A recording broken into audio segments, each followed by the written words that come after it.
My name is Francine Scaboria and I work at Safe Berks. Safe Berks is the nonprofit that provides services to survivors of domestic violence and sexual assault here in Berks County. Our services are free, they're confidential, they're available 24 hours a day, 365 days a year, and they're available in English, Spanish, or any other language needed. And now I want to welcome our guest today, Tracy Shaw. Thank you so much for joining us. Thanks for having me. Yes. And Tracy is the owner of Shaw Productions and also director of the documentary Finding Jenn's Voice. Tracy, tell me a little bit about this documentary, Finding Jenn's Voice, and when you got started working on it. So a friend of mine's niece, her name is Jennifer Snyder, was murdered by her married boyfriend after he found out that Jennifer was pregnant. And this happened 8 years ago now. It was in March of 2011. Her aunt was a friend of mine, told me what had happened to Jenn and said, I think we should tell Jenn's story. And I really, honestly, at first, I wasn't so sure. But while I was actually on the phone with Trina, I Googled pregnancy and homicide and found that homicide was one of the leading causes of death during pregnancy, which kind of blew my mind. Kind of backtracking, before I was a filmmaker, as a social worker, I thought I was pretty well informed about these kinds of things, and I'd never seen that statistic before. So that kind of started me as to what is that about? Why are pregnant women being targeted for homicide? Which led me into this whole other field of domestic violence and really understanding that domestic violence happens in so many different ways, but particularly looking at the aspect of control and how when women are in, particularly women, are in really controlling relationships and try to exit them, they're very high risk for homicide. So that's really what the film dealt with. Wow. Oh my, I want to just say that I recently viewed the film because Safe Berks has a copy of the DVD. And I know we worked with you when we were Berks Women in Crisis. Sure. And so powerful. I haven't really been able to stop thinking about it. And that's why I wanted to invite you here too and learn more about how the film was made. But this fact about domestic violence and homicide increasing during pregnancy, I had never known that. And I was a newspaper reporter for many years, and I thought I also had heard pretty much, right, but I never heard that. And I guess we've talked about it doesn't seem to be covered very much by the media as a trend. Well, the media tends to cover domestic violence as a case-by-case basis, you know. So if one person is murdered, you know, we talk about, well, you know, we talk to the neighbors, and neighbors say, oh, you know, he seemed like a nice guy, and, you know, this kind of came out of the blue. He must have just snapped. And there's all of these things that are said over and over by the media that aren't true. He didn't just snap, and if you look at actually his behavior prior to the homicide, it was a pattern of controlling behavior that lasted for many, many years through the relationships. So it's unfortunately not covered very well.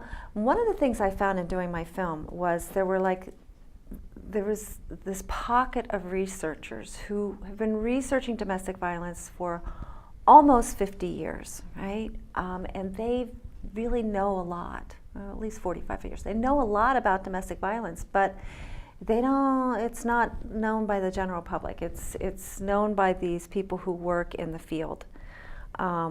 And there's these two separate, you know, categories of knowledge. So part of my goal with the film, and I interviewed a lot of the leading experts in domestic violence research, was to take that information that Yes. is known by professionals in the field and make it accessible to the general public. And I did that through the stories of 11 survivors of intimate partner homicide attempts.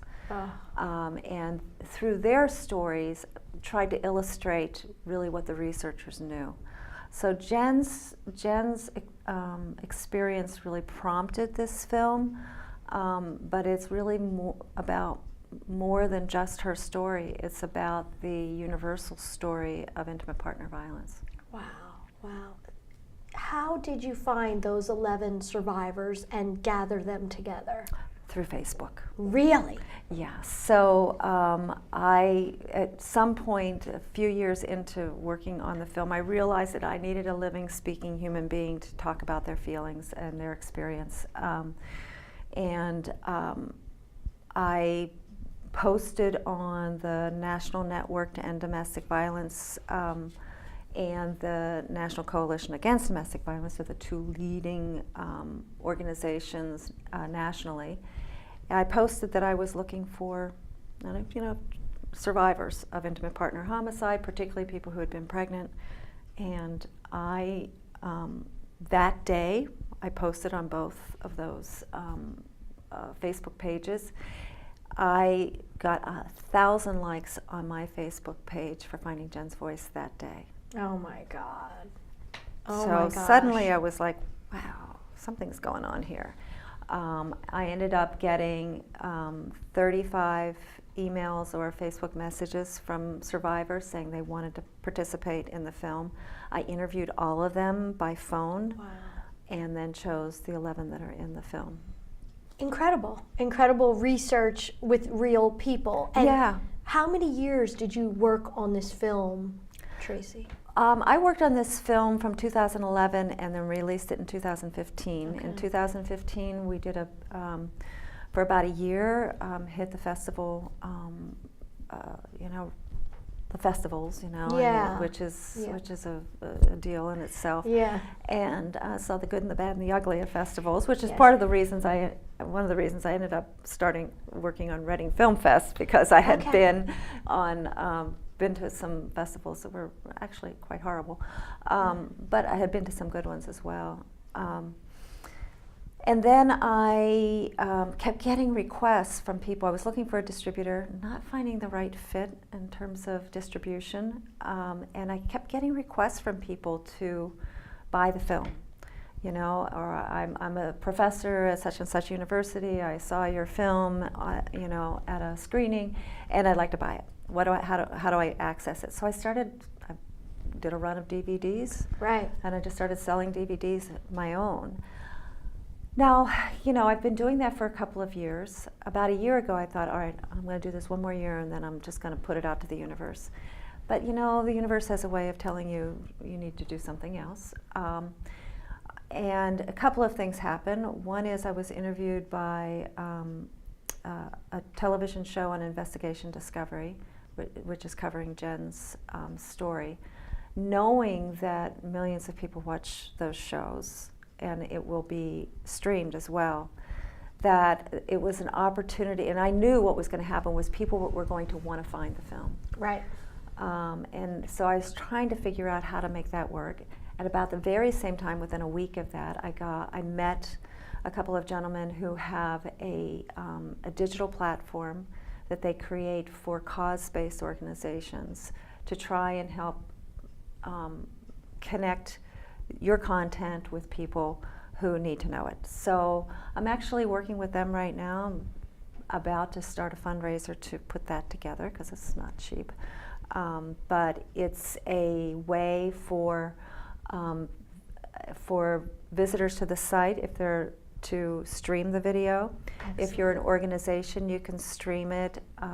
You can also download training materials, because I've created training for law enforcement, health Excellent. care, educators, and domestic violence organizations. So for the last 5 years, really, particularly the last 3 years, I've been creating content around the film Yes. because the film is just a really great way of opening people's hearts, minds Yes. to the subject, and then the goal is to springboard that into training to help take that information and do good.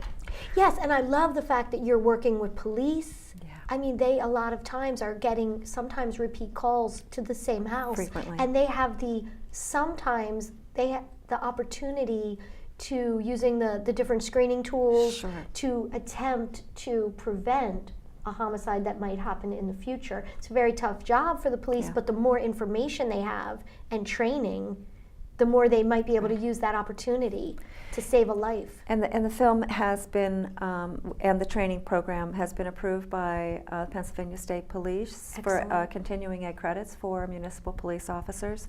I have done that training locally, and now I'm working with the State Office of Victim Advocate to take that training across the state of Pennsylvania over the next 2 years. That's wonderful. Which is really thrilling for me. That is fabulous. I'm headed to Dallas in 2 weeks to present the film at a conference, and my goal is to get Texas. I want Texas. Yes, yes. Texas has a big and Yeah. intimate partner homicide problem, and so I would really love to sell the program Right. to Texas. I believe if anyone watches this film, they're going to understand much more how it feels if you're in the shoes of someone who is being abused and being threatened. And what is your website for people to check that out? It's findingjensvoice.com.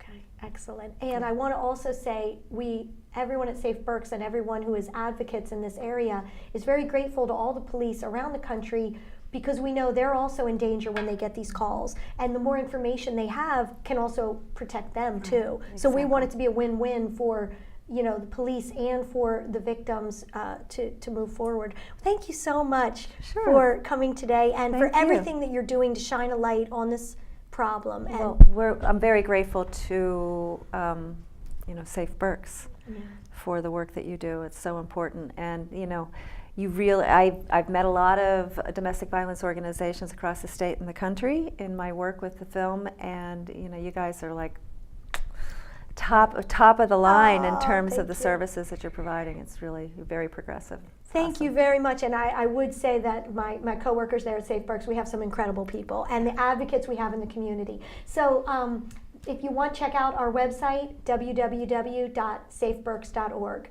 Thank you.